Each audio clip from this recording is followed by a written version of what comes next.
Sometimes you've had to suffer in life,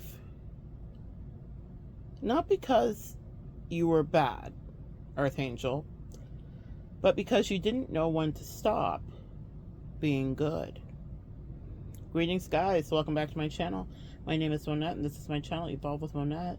For those of you that are new here, I am a professional intuitive empath. It is so good to share energy with you. Come on in. Thank you for inviting me in. Let us begin. A lot of the deleterious, detrimental, and downright dastardly things that have happened to you regarding loving people is because you were overextending yourself. This comes from the root of people pleasing. It comes from some unhealed codependencies. For a lot of us, it comes from narcissistic origins with parents that didn't even anchor us in nourishment, kindness, or love. So we will want everyone to feel what we did not feel because we felt so much, even in the absence of the goodness that was overdue us. And so, as we grow, we will lavish, and that's the word my angels asked to use with you today, lavish people with the energy that we give, with the things we say, with the way we embrace, cosmically, spiritually, and in reality. We are lovers. We are kind souls. We are considerate folks. But there are wolves, and there are rats, and there are roaches. There are spiders, and there are all kinds of things. And listen, I imagine they all have their purpose, right? Everything has its duality, I suppose. I am learning to make peace with some of those totems. However, I understand that they're messengers, no matter what form they come in. Maybe someone needs to pay attention to their animal totem imagery and signage. We all are getting spoken to in multiple languages. You are cosmic lingo. You are bilingual, cosmic lingual, okay? You are, what is it, multi-dimensionally lingual. That is really what it is.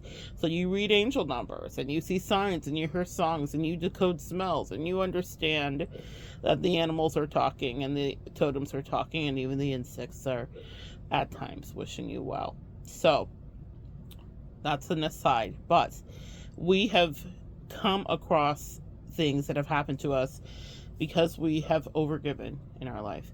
It reminds me of my mother saying to me, no good deed goes unpunished. And again, I've always shared with you, my mother is a Gemini who spoke in riddles.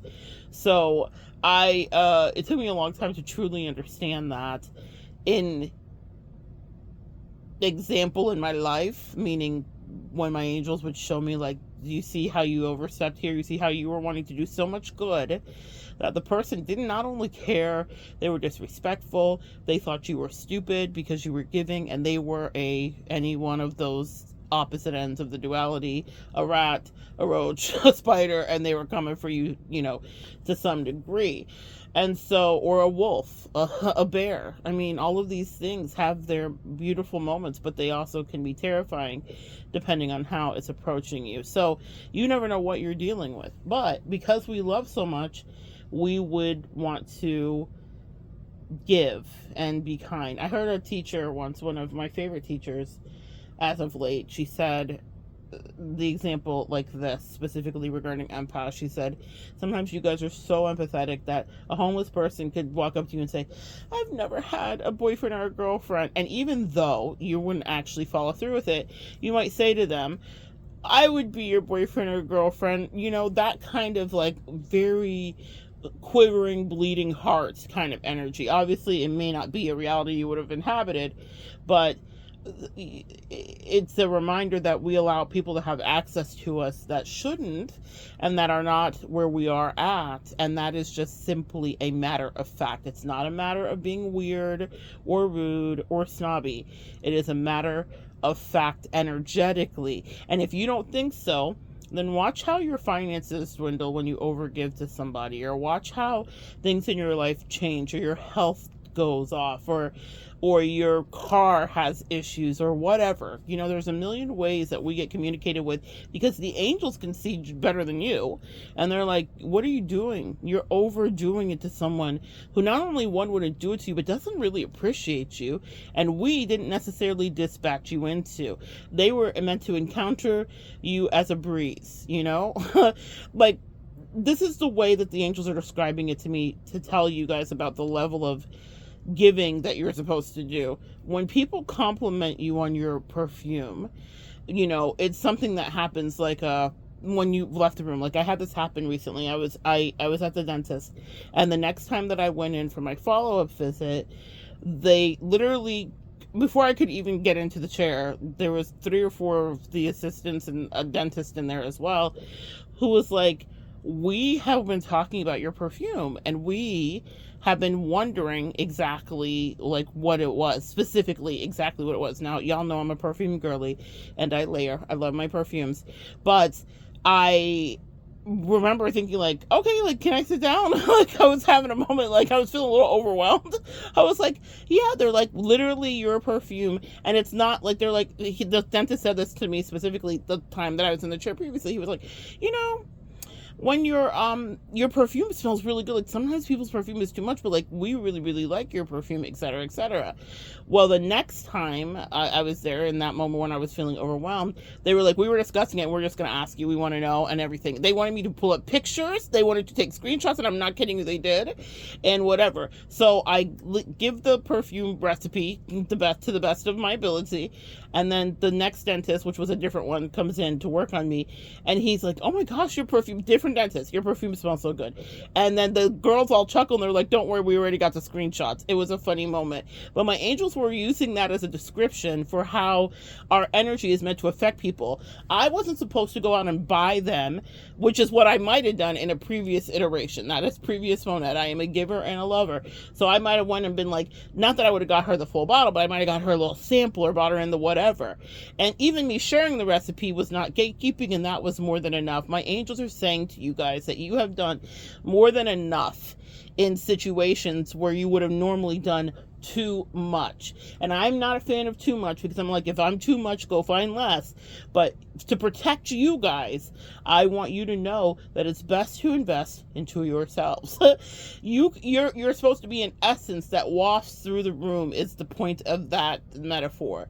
And people are blessed after you leave just because you were there. I know that sounds wild, but you got to get in it. Get in there with me. That is exactly the truth. And if they want to seek more, or if they want to find out more, they can come solicit you. They can come find you. They can come be brave. Hats off to the dental hygienist who was like, anyway, so can I take a picture of what it is? Can you show me specifically what it is? Because I'm like obsessed. And I was like, oh yeah, absolutely. So and that's also, I think, a good example. When someone wants more from you, they will have to be brave enough to kind of really genuinely approach you, and they should not be entitled. She was asking, she was kind, she was polite, but my point in saying that is that she wasn't like, I feel like she deserved to know if she wanted to know, because she asked and she was polite in the way that she did, but it wasn't just like this entitlement either. She was like, I'm really comfortable if you don't want to share. I don't want to be weird. And I was like, no, that's okay. My point in saying that is, you just showing up will brighten people's day. And so when you err on the side of overdoing, it can blow people away that aren't ready for it, because the way we love is a fire hydrant. That's how I always have been describing it to people. It's like this blast, and not everybody wants their skin peeled off in 20 seconds with our love, right? That doesn't mean you don't deserve to love it, that you don't have it to give, but you should wait to see who can handle it, who is equipped, and who can manage it, and who will not abuse it, and who will not misuse it, and who will not clout chase off of it or order farm off of it, and who will not literally just misuse it, okay? You are a lingering sense energetically. That's what they want you to know. But what happens is when it airs into, it starts going into no good deed goes unpunished, is when you go out and buy the bottle of perfume for the person and you do the thing and whatever, and then they start treating you badly and you don't understand what's happening. You just wanted to help and you like, and then we spin ourselves up and whip ourselves up into this frenzy. And the angels are like, all you were supposed to do was nod your head and say, thank you politely. And if they asked and were brave enough to really come solicit you in a way, then offer a little bit of that secret recipe if you wanted to give it. You should not be breaking your bank, your budget, your energy, your emotional stability to help people, because they will take and take and take. Takers never know when to stop taking, and givers never know when to stop giving. So one of you has to figure out where the boundary is, and it will never be the taker. I've had that happen before. I had someone that I was counseling, and I knew that I was erring on the side of doing a disservice. And meaning this, she was going through a really hard time, and she was dealing with issues with her funding. And this is a boundary that my angels have taught me for many years, right? Repeatedly. And I have done the opposite. And that's why I moved differently in this case, where I would overgive because I would feel sorry. She's going through a really hard time. I need to hold her hand. I need to do this. She just can't afford to pay me right now, etc., etc. Well, this time, at this stage in my life, I set firm boundaries, and I said, this is what I can do for you. I can no longer do this for you. What happened thereafter was pretty quick. She escalated to becoming somewhat abusive. And you're like, ruh-roh, yeah. But my angels knew that. My soul and intuition knew that. And I knew that I was not supposed to overgive to her, because that was just under the surface. And see, old Monette and old Earth Angel would have been like, but I was trying to help you. Why is she being mean? Da-da-da-da. I saw it coming a mile away. She would have taken everything from me, would have drained all of my energy, and was not going to be compensating me properly for it, because she was in a lurch and a bend. But everybody's in a lurch and a bend. Everyone has an emergency. You have to value yourself, and no good deed goes unpunished. Were I to have overgiven to her, I would have been beating myself up later thinking, why did I do all of that? And now she's not paying me properly. Now this and all that. I just nipped it in the bud. And I said, circle back when you can circle back. And I prayed for her, and I had to separate and disconnect. And it wasn't mean, and it didn't end the connection or the work relationship, but it set a boundary where she cannot take advantage of me. The thing about it is, guys, is people will continuously test you that way. You could set 75 boundaries. They're going to run up against them in new, interesting ways to see, is there a weak spot over here? And when you're over giving and people notice that that's something that you have a propensity to do, they will definitely try to retake advantage of you. Even if you think you shut it down in one area, they'll come back around in another area, and they will be diabolical. People are always testing to see what your weakness is. I'm going to say it like this. I observed someone dealing with an employment issue at one point in their life, and it was someone who I was new to getting to know in a more personal way. And I was watching the game she was playing with her boss, and she was offended that her boss was checking it. And she would give feedback like, they didn't put me on the list, or I didn't get a special note. Sometimes she would, sometimes she wouldn't. But I was reading it, because I can't help it, y'all. When I'm in the room, I'm always reading. But I was reading that she was walking down on her boss, okay?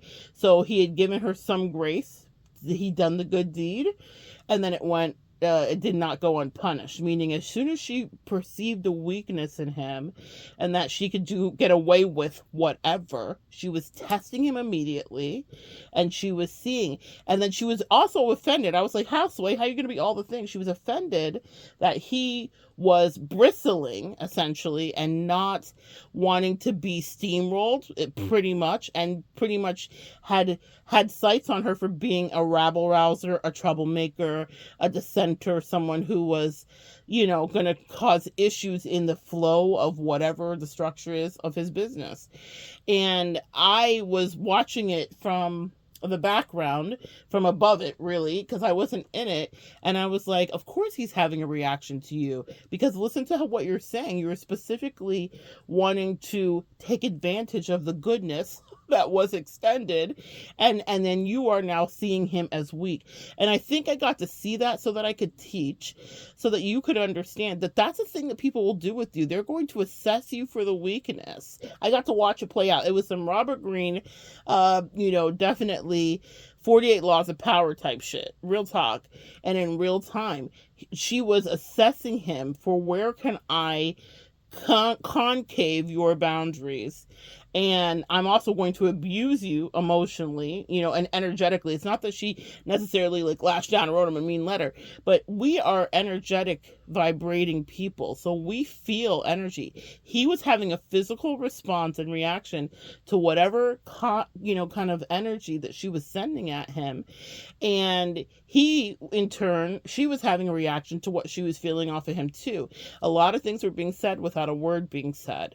But that's something that's happened to you. People have played with you and played with your head because they're like, oh, I assess a weakness, and she's an overgiver, or she's a people pleaser, or he's a people pleaser, and maybe I can get away with murder here if I whatever, and I could take more because she doesn't even like herself. I've had people come in with me specifically where I was giving them the world. I would have given them anything, but they started to literally judge me for what I was giving and then criticize me about the giving, because that was part of the game. But also, that is what will happen when people feel like they can anchor, what's the word here? When people feel like they can whittle down your defenses. So very quickly they started to pick apart things and always were looking for an issue, and it was always a complaint. And I was like, you ungrateful. It was so weird to me. But my angel said, this is a powerful lesson about your good deeds. So the karma comes when you're doing too much good, as we began. That is the thing that I want you guys to be very aware of. Does someone deserve the good you're doing? Are they able to transmute it and handle it? Can they manage it?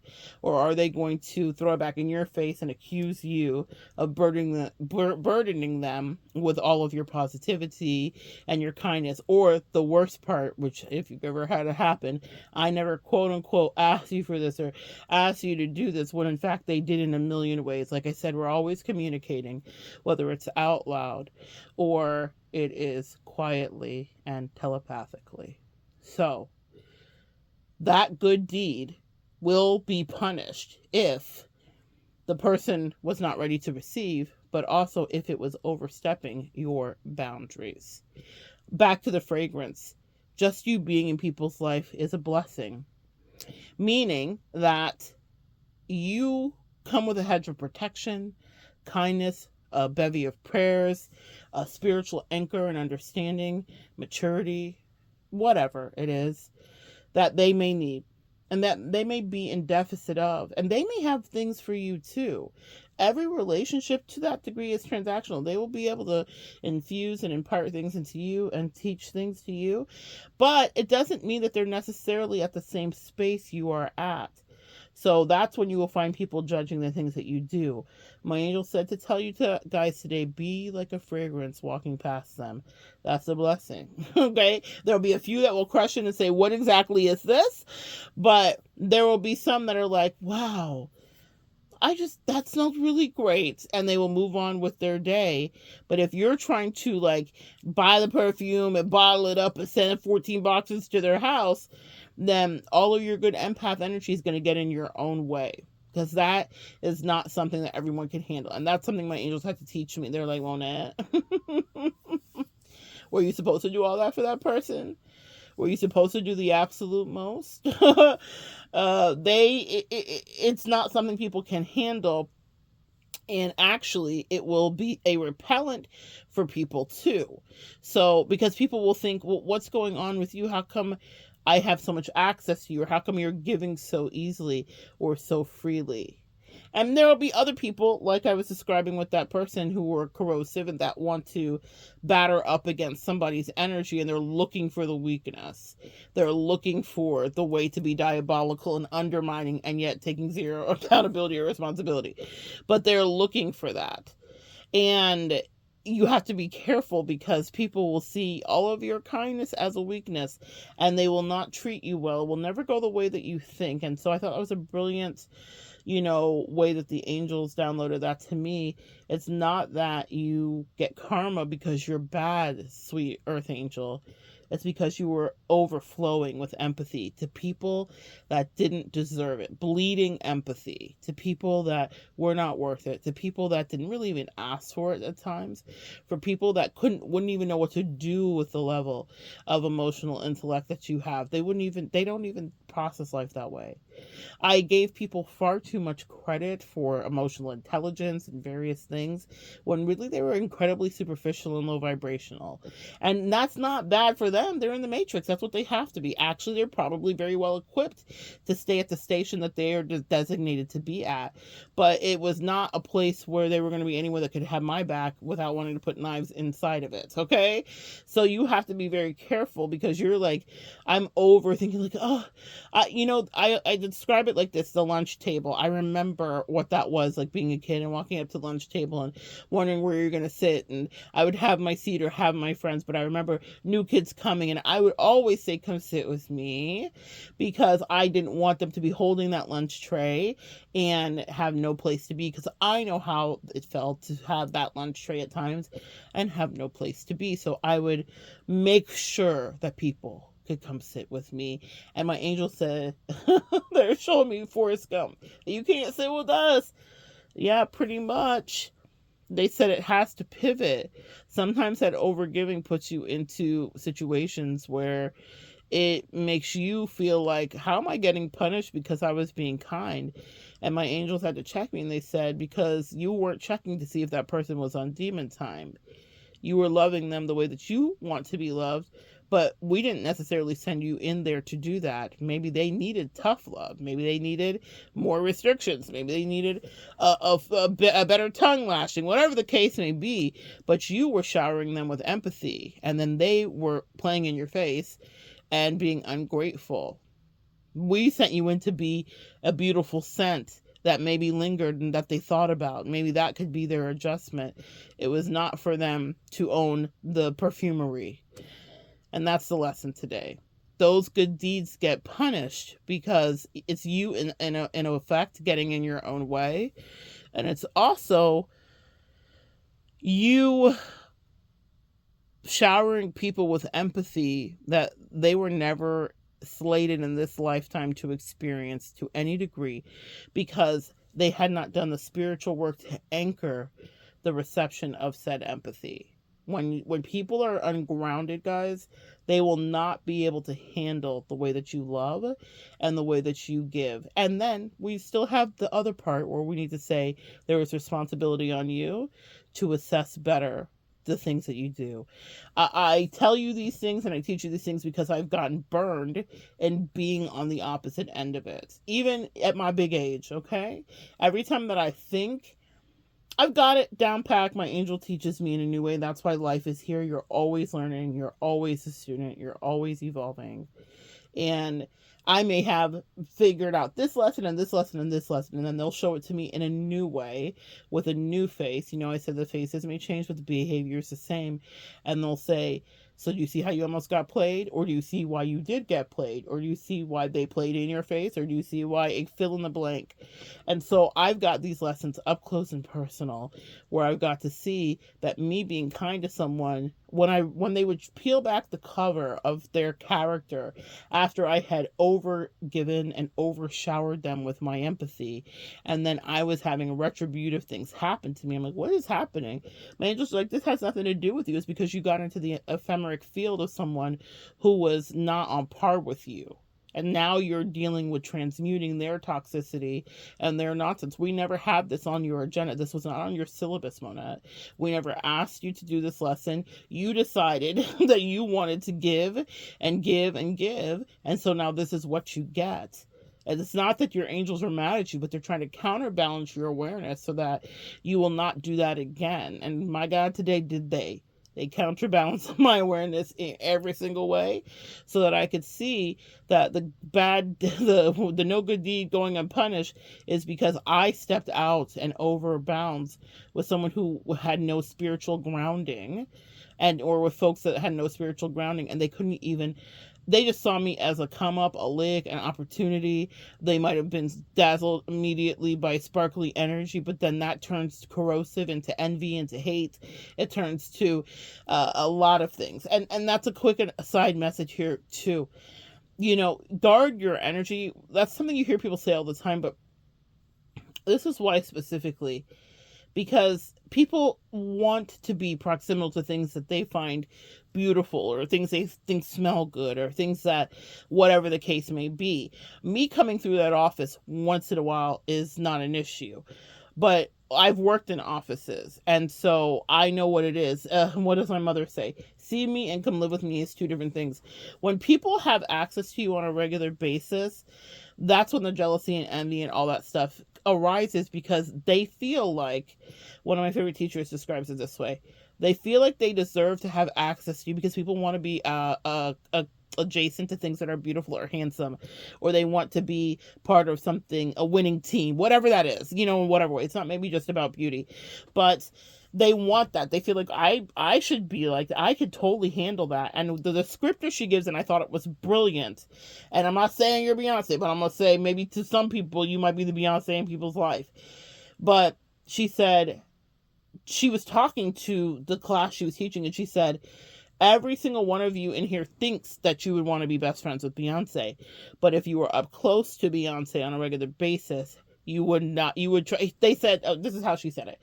She said, if Beyonce were to work in your office, you would be trying to get her fired. So the class is gasping, like, what are you talking about? I wouldn't try to get Beyonce fired. She's so ferocious. She's so fierce. She's magical. I love it so much. And she said this lesson. She said, no, a lot of you guys in here think you want to be proximal to Beyonce, but if you're not secure, I'm hearing my African friend. If you are not secure, you are going to unravel her, try to sabotage her, and the dark side of you will emerge.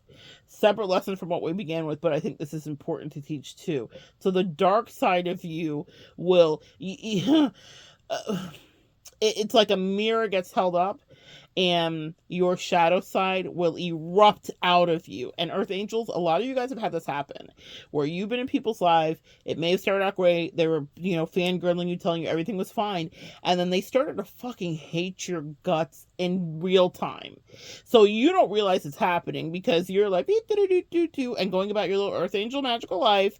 And you're like, I just love this person, so sweet, And inside, they're fucking writhing with jealousy. They're seething. Not just with jealousy, but insecurities. Really, that's where it stems from my own assessment, is it starts with an insecure thing, and then it turns into jealousy, and then they're like, why don't people respond like this to me, and da-da-da-da-da-da. And the very thing that they're questioning is all rooted in the word authenticity. They lack it.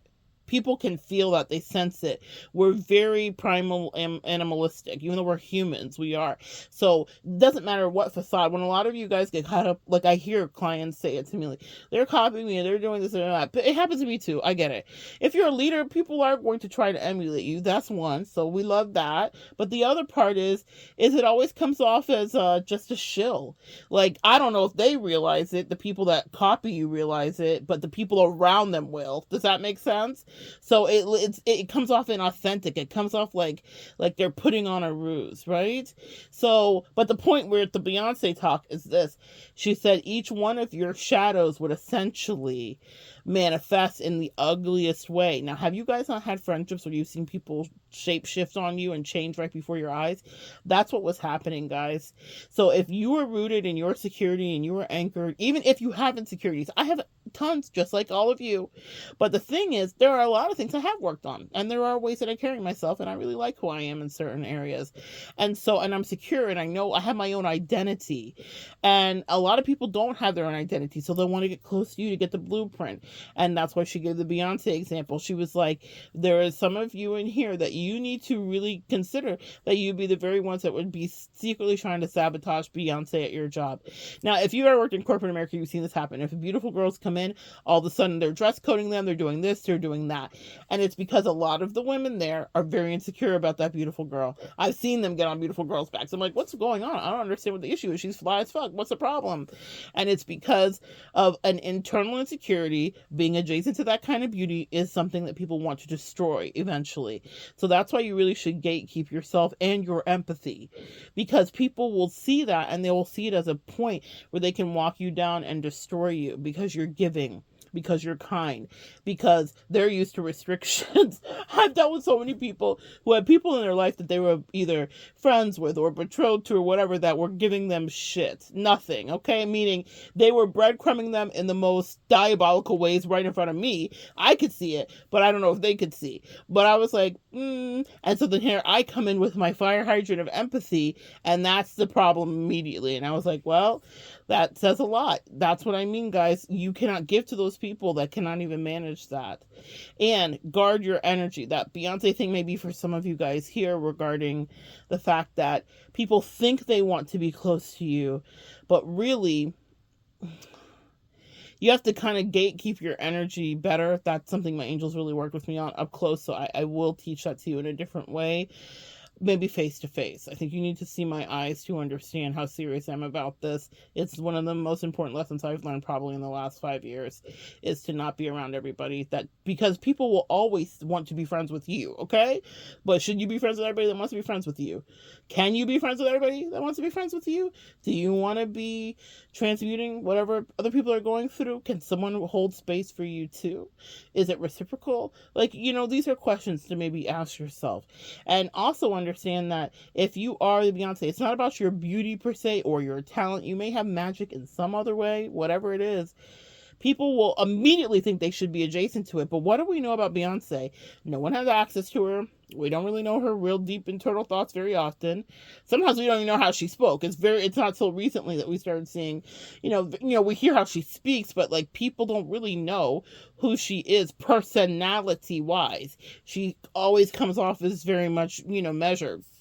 I'm thinking of her in the elevator with Jay-Z and her sister when they were fighting. And even in that moment, Beyonce did not break character. She was holding her dress and she was like, wow, that's unfortunate. Looks like the girls are fighting. No personality was displayed even in that moment. It's like she was aware that there was a camera. It's like Beyonce is very much gatekeeping her whole aura and her whole energy. And we always hear stories, and that's the whole thing. The Lord, people are like, oh, she's this, she's that, she's whatever. Maybe she's all of it. Maybe she's none of it. But the point is, we don't know sis because she gatekeeps it. We love that. It's a really good example. Maybe that's another video for another day. So the shadow side that will come out though is when people get proximal to Beyonce, women, because they're jealous of her, will want to destroy her. There's a thing that just happened recently with Taylor Swift and I think Charlie XCX or whatever, where Charlie wrote a song and she was talking about her insecurities being next to Taylor Swift. Essentially, Taylor Swift was dating someone that she was dating adjacent to or whatever. And she talks about in the song how she was like wishing that they would break up secretly, that she was glad that he ghosted her, etc., etc. I don't know why people were so mad that Taylor made a response to her, because there's probably a lot more going on behind the scenes that we were aware of. Obviously, they're like, oh, Taylor's punching down. She was just so sweetly sharing her insecurities. No. The reason that, listen, and I'm not even a Taylor stan or fan. I love Taylor. I love her work. I get it. I also understand a lot of things. There's a whole nother think piece and talk piece about everything. Okay. But my point is that I just read people's energy. And the thing about that is this. Y'all know what it is to have someone secretly hating on you. Now, the woman put it to pen. She put pen to paper and said, my insecurities, she makes my brain itch. She's freaks me out. It makes my insecurities go rampant. That has happened to you, Earth Angel, in your life. Taylor responded, I think she has every right to, because I'm sure she knows far more than we do. They're just, a little tit for tat in the pens back and forth. No. There's a whole undercurrent. And you have to understand what she's saying. She says, I wage spiritual warfare on Taylor because she is this like mega star in the industry, and I'm just trying to come up. And Charlie XCX had her whole moment. It was a brat summer, was it not? That's the thing that my mother always taught me is like every dog has their day. Stop hating on people in their face, because you never know when things are going to go your way. And then do you want the next girl coming next to you to hate? Like that will now be karma that Charlie has if she was doing it from a malicious space. But that's what happens with a lot of you guys is people get around you. And at first she was probably like, oh my God, Taylor is amazing. And then like, oh, it's so cool. We're kind of dating adjacent and whatever. And then seeing her up close and personal unraveled Charlie XCX. So much so that she wrote that song that everybody's like really simping on her for. I think they're like, oh, it was just introspective and just her sharing her little insecurities is no big deal. Like, why was Taylor being so mean? Because she understood the malice that comes underneath it. And you need to understand that too. If someone's saying, I'm wishing for your relationship to end, and maybe it wasn't supposed to happen. Anyway, maybe she's supposed to move on. God bless. But my point is, that's the emotional distress that a lot of you guys are weathering, and you're unaware. You have people proximal to you that are playing in your face. Your biggest enemy is right next to you. You might be married to them, you might be friends with them, you might be loving them, whatever the case may be. And they're sending you toxic, corrosive energy. And I know this because, y'all, you know what's happened to me. Excuse me. It never fails. It never fails. I was going to tell a story, and I have to do so much soul work. I've been actively cleaning out some really yucky energy that attached to me, and it came from me overdoing it. I was doing the most. I was doing too much. I was doing too much good. I was bathing someone in empathy that didn't ever deserve it, that was probably a horrible person, that should never have had an ounce of that. That was a thing I got off track with earlier. A lot of times you come into base someone with empathy, and the angels are like, the reason their life is shitty, the reason things aren't going their way, the reason that they're always depressed, the reason that fill in the blank is because they cause emotional distress to everybody that they deal with. They are a nightmare on Elm Street. They are a horrific, energetic person. They lower vibrations. They're moody. They're this, they're that. You just got the first wash of talking points of like, people always do to me. And then you spend a little time with them, and now you see like, oh my God, you just zap all the energy. That part, okay?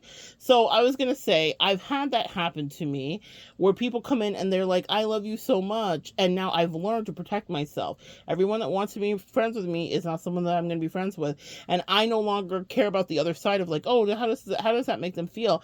That was something that was causing me to have bad karma, was me being such an empath that I would override how I felt about wanting to be connected to them. And I would be like, oh my goodness, yeah, I guess we should, whatever. And then they get proximal, and I don't think I'm anybody's Beyonce, but maybe to them I am. And now they're sending all their weird energy to me. And what I was saying specifically is, I remember something had reached a fever pitch in one of the dynamics that I was in. My angels hated it, and they physically made me sick. It was probably the sickest I've been since I had food poisoning maybe 20 years ago. And I don't know if I had food poisoning literally in that time and the angels allowed it to be so. I don't know if I was actually poisoned, but what I know is that the person next to me was poisonous for me. They may be a fucking beacon of light for everybody else, but for me, it was poison. And my angels were like, this has to be felt because you keep playing in our face. We have said, stop giving this person grace and empathy, and now we're going to make you sick as a dog so that you have to wake up and see that you were transmuting toxicity. That part. So I don't want you guys to have those experiences because of the nature of the work I do. My experiences come in the most visceral ways that would shake you. Shake you, okay? One day I will share some of my medical stuff with you. You guys will be like, Houseway, how did this even happen? Because I'm often dealing with spiritual warfare because I overdid something, or I let someone proximal to me that had no business being close to me. They are not strong enough to handle my authenticity, and you need to know that about yourself. So whatever Beyonce is or isn't, people think they want to be friends with her, but up close and personal, you would start picking yourself apart and comparing yourself if you are not strong, if you don't love yourself. You'd be like, well, why is her hair like this all the time? And how come her teeth are so perfect like that? And why is this and why is that? I'm just giving examples, but my point is that has happened to many of you listening today. You've had people get close to you, and at first they were like, oh my God, you're amazing. And then they started being weird with you, and it's because they were sending negative energy your way. The same way that Charlie XCX literally penned, this girl makes my anxieties itch, and whatever she said, essentially. And so Taylor Swift is with her and partying with her and singing with her. The whole time she's sending her negative energy. And then they're mad that Taylor wrote a response back. I'm not. I totally understand her wanting to respond back. But the truth is, and Taylor said in that song, it's actually romantic as a song. And she essentially says it's like actually romantic how much time you spend on me. She's like, no man has ever given me this much energy. Your haters will be the one to give you the most energy. She's like, I had no idea that you were this mad at me. I had no idea that I was causing this much unrest. And that's your job, Earth Angels, is to pay attention to what you feel is off with folks around you. Because you may be living rent-free in their head and you don't even intend to. You don't mean to. You only want the best for them.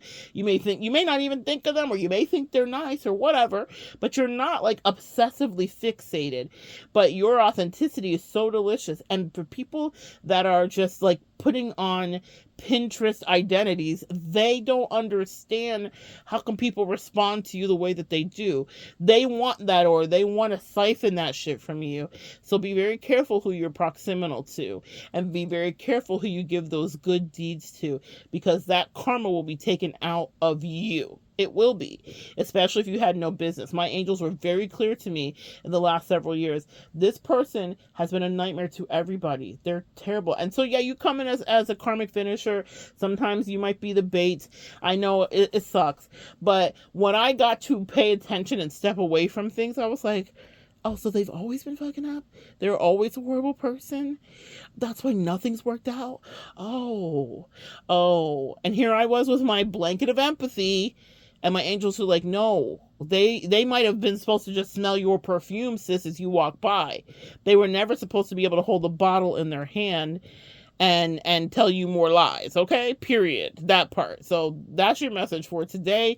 2 things. Anchor yourself and be insecure so that you can have equal caliber friends and family and lovers around you. But notice when someone is not able to stand you, it's because they're not grounded in their authenticity. It's not just because they're evil. Like, that's the grace I will give, but I give grace away from me now. It's like, oh, I understand what the insecurities are. I know how I trigger you. I get it. I know that I fucking unnerve you. So I'm going to remove myself so that way you can keep your peace of mind, and I'm going to go on and let you be on your demon time. Good stuff. And they may not give that energy to everyone else in their life, but I don't second guess when I'm reading the insecurities right or wrong with people. I know what my energy does now. That's the grace and beauty of aging, is I genuinely understand my power now.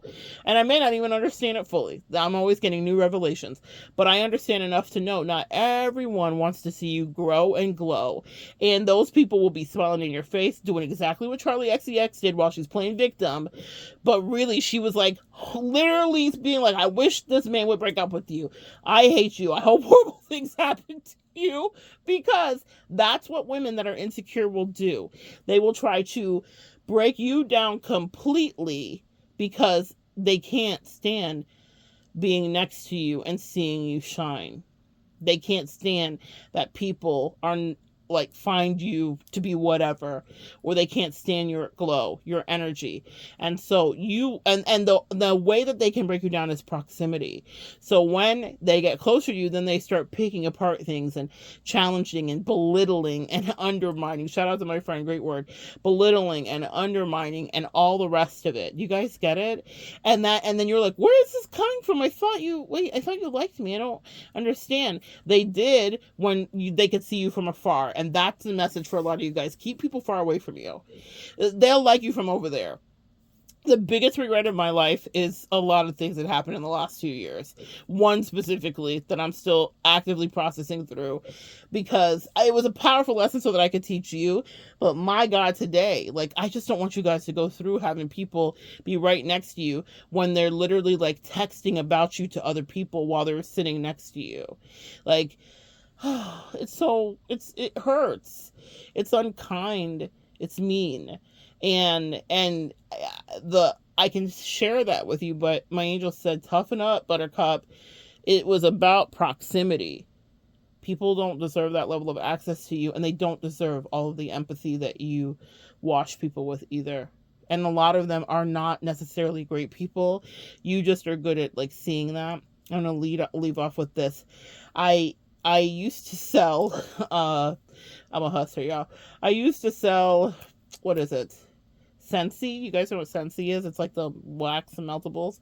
So I went and did a pitch to a apartment complex, and so I would go around town and I would like find groups. So we met up in the clubhouse, and so I did a pitch and everyone loved it. This is before I really understood my power. I was still working in corporate America, so this was like a side hustle to make some money. So I was a Scentsy representative, and so I did this pitch, and people had the reaction to me that now I'm used to and I understand because of what my energy is. But they were like, oh my gosh, this is so amazing. Da, da, da, da. Well, a few people were like, yeah, I want to be friends with you immediately. Like, you were so amazing and we'll buy anything from you and whatever, whatever, whatever. So I sold, I did good.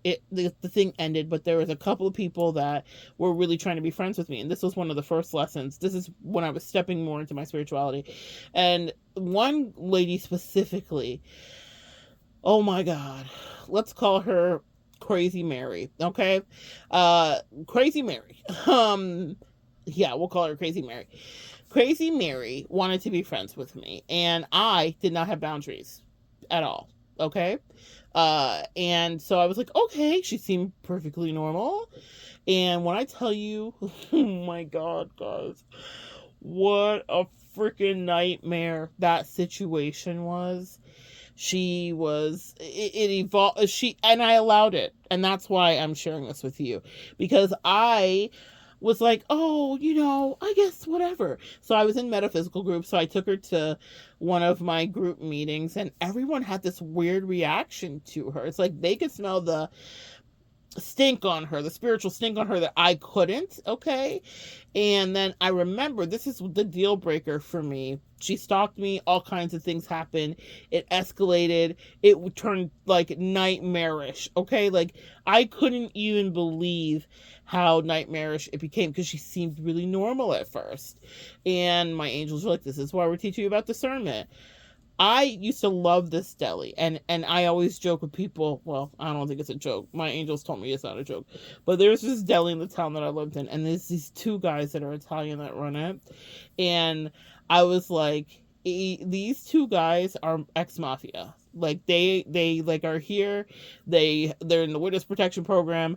I just felt it on them. They had all these really cool pictures up, and it was like super mafioso. It wasn't mafioso pictures like typical. It wasn't like Scarface was up or whatever. It was like this picture of this dog. I don't know why. I just knew. My angels told me, and I have no doubts about it to this day. They're still in business, so I'm not gonna say the name. But they were there, and they really liked me. I would go in on my lunch break. This is when I worked in corporate America, and I would go, obviously, because this was my side hustle from corporate America, and I would go in, one of them. I would go in on my lunch break, and I would order like one of their subs before I was gluten-free. And so, this is so many years ago. Or I'd order a salad or whatever, and they always had all the great prepared Italian stuff in the deli and whatever. And they were really comfortable with me. They liked me. They chatted me up. Like, we became friendly. They would be showing me, like, mozzarella balls they were making. I think at the time I might have been in culinary school, too. So, we really got on like a house on fire. And also, I knew. I would, like, say little funny things, and I just knew that they were mafia. I didn't, like, trigger them or anything, but I was like, bitch, I know you in the mafia. I know this. I know what this is. I know a front when I see a front. And so one day I brought in Crazy Mary. This is when she befriended me, and so it's in the beginning of our relationship dynamic, and I brought her into the store with me to get a sandwich. And because these guys, I have no doubts, are ex-mafioso, they had brilliant instincts, right? And these two sweet Italian guys, now they probably were wise guys in their own way, but they were lovely with me, okay? And they, whatever, but they bristled. And the one that I always chatted up with the most talkative one, he was like almost snarling. I've never seen anything like it. It was such a beautiful representation of how we are truly primal. He was so off put by her energy. Now, mind you, at the metaphysical place, they were like, what is up with this person? We don't really like this person. But I'm not that type of friend. Like, if I like someone, I'm like, okay, well, I'm going to figure out why I like them. And I'm not influenced because of being in a cult. I don't take people's, like, direction well. So I always, like, pay attention, which has been to my detriment at times. But I very much will, like, assess for myself, well, let me flesh this out for me. Let me see how I feel. Well, the guy had such reaction, and he barely even wanted to take her sandwich order. And I was just thinking, whatever. But now I realize, because of how it escalated very quickly thereafter, in a way, they may have been a little bit of like earth angels that were dispatched into me that day, meaning we had such a level of rapport. I never questioned why that was, but in that moment they were protectors, and he specifically was a protector, and he barely took her order. He didn't say anything. It was not like he pulled me aside and said, get this chick out of here and whatever. He was just so dismissive and so rude, and so I never have experienced him that way. And I've seen it with other customers. He was awesome, great customer service. So I was like, what is happening? Why is he being so weird? And subsequently thereafter, I stepped out of that place. Later that night, I had a dream where Mary was driving us off a bridge. When I get dreams about people driving me, it's about to go left. And I grew up in the Keys, and so the 7 Mile Bridge is a big deal. And it's that there's a hump in the 7 Mile Bridge, like the top of it, and we're right at the top of it. But also next to the 7 Mile Bridge is the old Flagler Railroad, and there's chunks of it that are broke off. It was in a movie, True Lies. Like when you see like the explosion that happens on the bridge, it's because that part of the bridge was already broke out. So I remember being there for filming when they were doing it. It was like Arnold Schwarzenegger and Jamie Lee Curtis were in that movie so many years ago. But the point is that they were showing me, I was on the top of the bridge, except the 7 Mile Bridge does not have any breaks in it. It is built and beautiful, and that is the connection from Marathon to Big Pine. But the bridge next to it is the one, the old Flagler Railroad Bridge, used to be the old 7 Mile Bridge. It does have the big break and chunks that are missing out of it so that you cannot obviously drive continuously through it. But in my dream, there was a chunk missing out of the bridge that was properly made, right? The bridge that I've run on, like they do 7 mile runs and all that stuff. And so I was like, oh my gosh. My angels were starting to really teach me about dream interpretation, and they were saying, this person is very, very dangerous. Get away from her. Now, I was paying enough attention to my angels where I didn't question it. So I immediately, when I say immediately, within the next day, I was like, hey, this is not going to work. But I wasn't good at breakups then. I'm much better now. I wasn't good at breakups then. So I was like, hey, this isn't going to work. Whatever the case may be. I was far too honest, a little bit neurospicy. So I was really honest with her, like, there's something off spiritually. I don't know what's going on. I would not necessarily handle things that way currently. But my neurospiciness definitely was like, I was not able to like not say what it was. So I was just like, hey, there's something wrong. I had a really bad dream, and I think it's best that we're not friends. But that guy's energy was actually the first tip off for me. And what it showed me is that other people can read when people are off. And you, with your over empathy, me, Monette, with my over empathy, was over giving to this person grace that she specifically didn't deserve, because within a matter of 24 hours, the way this shit swerved, it went absolutely left. And he figured it out. I went back in after I got her out of my life and dealt with the nightmare and the stalking and had to call police, and it was a nightmare. I went back in there like maybe 6 weeks after, and I said to him, hey, he's like, hey, where have you been? You know, I hadn't been in because I was dealing with her madness.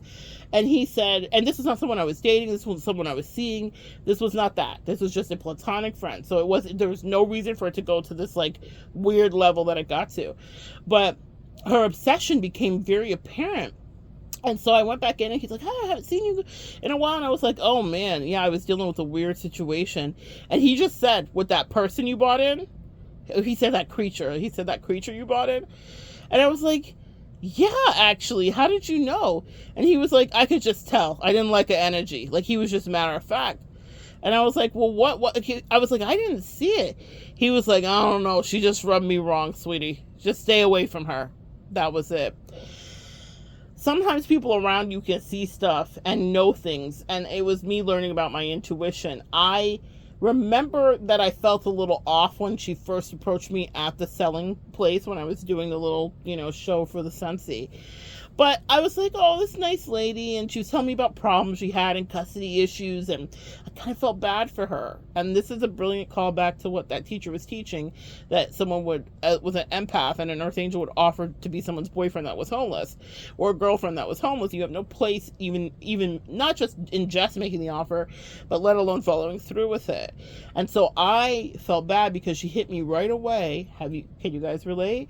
With a sob story of how everything was terrible and how she just had been through it and people are always mean to her and this and this and this and that. And I was like, I'll be your friend. I was literally the dummy that the teacher was talking about. I'll be your friend. And then I quickly found out from my angels, from the Italian guy at the deli, the mafia guy at the deli, allegedly, why it was not a good idea. From my spiritual group that I was hanging out with, my metaphysical group.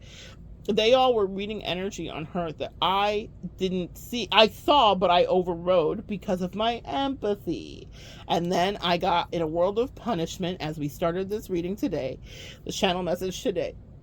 I got in my own way. So I got karma from that. I had to deal with the fallout of that. I had to deal with weird stuff. I had to go tell my boss, I'm sorry, I'm having this weird thing. This one was popping up at my job. It turned really nasty. And that was my lesson about empathy. It doesn't mean that I haven't had other moments where I've given it, but it means that when I realize that I'm about to be in trouble, or if my angels have to intercept me with physical illness or dreams about someone, I don't even negotiate anymore. I'm like, okay, you're the devil. Got it. I'm out of here, okay? But that was a lesson where I remember the snarl on his face and how unkind he was, and I just thought, why is he being so mean? Because he had good boundaries. Because something about her energy was off to him, and he didn't question it, and he was protective of me. And he even warned me like a good niece. He was like, listen, just stay away from her. I don't know. Just stay away from her. She's no good. I didn't get that. I mean, I got it. I knew it by the time he was saying it to me 6 weeks later. Hindsight is, always 20/20. But in that moment, I didn't pay attention to all the little signs that my angels were trying to tell me. Now that I reflect back on it, there were a lot of moments where I was like, is she crazy? Huh. And maybe that's why nobody wanted to be her friend, and maybe that's why she's having custody issues, and maybe. And so whenever I run into people that are always like the big sob story, depending on my level, the only time now that my guard has been down, and that's something my angels have been shoring me up with, is regarding attraction. So it doesn't happen with friends anymore, but it can happen if I feel like there's a potential for connection, then I'm not as discerning, and my angels are like, get your shit together, because this is an area of disarmament for you, and this is an area where karma can come in for you. So now I've also worked on that and been healing that too, because I'm like, oh, okay, because that was a chink in my armor. So figure out where the chinks in your armor, where people can be proximal to you. Now I duck friend offers like I'm Neo in the Matrix. It's not a problem for me. I don't feel bad about it. I don't care how people feel on the other side of it, because I know I'm saving us both a whole 3 months of drama, of tragedy, of insecurities, of you Charlie XCXing me and sending me toxic ass energy because I stoke your insecurities. I'm sparkly at first and pretty. I smell good and you want to be next to me, and then you want to pick me apart and then talk about me in your group chat. I can't deal with it. So I advise you guys don't deal with it either, and don't let people close to you. The right people will slowly warm up to you, and you'll warm up to them too, but it's not everybody that sees you deserves to have access to you, and everybody that wants to be friends with you does not deserve to be friends with you, and they can't even handle it. They can't even handle it. They think they can. Like the teacher said, she was brilliant, she was right. If Beyonce was in your life, you'd be trying to get her fired, because your self-hatred would not allow her greatness to be next to you without you trying to destroy it covertly the way that women do. Those are the facts. That's just what it is. So be a better person to yourself, sis. Become a better person, so that if you want to have high caliber friends and high value connections, you can handle it. You're not going to be secretly jealous and hating and be like, well, I wish you give me some, it must be nice, and all that passive aggressive bullshit. There's something Oprah said once. She was talking with Gail doing an interview, and she said that people were judging. She had a friend that was always talking like, do you need another skirt, Oprah? And this is at the height of Oprah's ascension. And Oprah's like, I had to cut her out. And she's like, whenever you have a friend like that around you, get him away from you. she was lucky that the friend verbalized it. Sometimes you have people like Charlie XCX that are just sending shots at you and are going to write a song about it, but they've hated you the whole time, okay? So don't let those people close to you, or when you realize they're close to you, pay attention to the signs and get away from them. And don't do what I do with my neurospicy ass and tell them exactly, oh, you're a demon.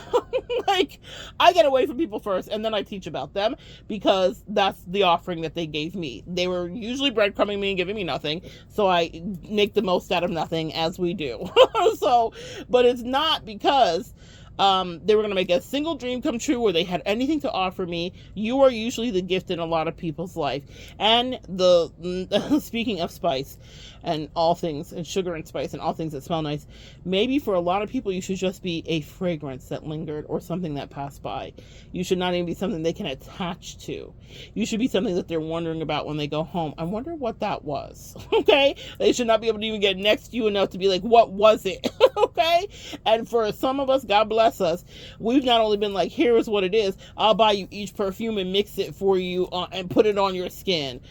Absolutely not, because then we get the reverse of that. It puts the lotion on its skin, where someone now wants to co-opt you, bind you in some weird upside down soulmate contract, not give you anything that they ever promised, and then just aura farm and energy siphon off of you because they don't have an identity, because they're making fucking Pinterest boards for who they should be. I can't even understand it, nor can I relate. But that is what happens when people don't feel that they are great. And if you are great and you are whatever version of Beyonce, girl, the way that they will undermine you will shock you. And also the way that they will try to sabotage you could potentially destroy you. So protect your energy and gatekeep, and stop splashing people with all of that beautiful empathy. Save it for people that really want to do the work and that are anchored in their authenticity. So good sharing energy with you guys. Come back and join me next time. We'll continue to evolve together.